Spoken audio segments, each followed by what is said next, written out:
toto je kolo krajín, ktoré rozhodne, kde poletím a strávim dovolenku. No a toto video bude poriadne drahé, takže daj prosím odber a like a vrhnime sa na to. OK, takže tuto už predo mnou je kolo krajín, na ktorom sa nachádzajú nejaké európske krajiny, ako napríklad Anglicko alebo Nemecko. No a tento spin rozhodne. Akú krajinu teda navštívim? No vyzerá to Francúzsko. Nie, je to Poľsko. OK, dámy a páni. Takže navštívime teda susedov Poliakov. No a ja sa celkom teším. Takže idem kúpiť nejaké letenky a zabezpečiť celú cestu.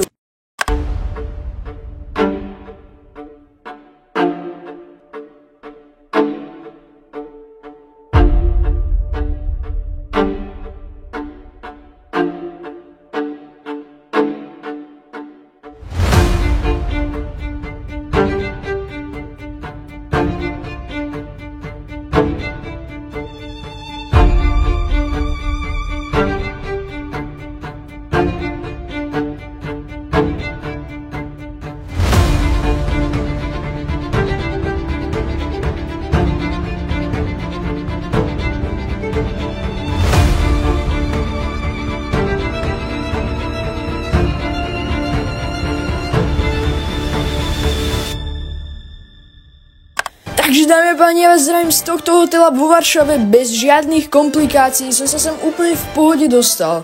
Akurát už je dosť neskoro, tak sa budeme túlať po meste až zajtra. Áno a zatiaľ, čaute.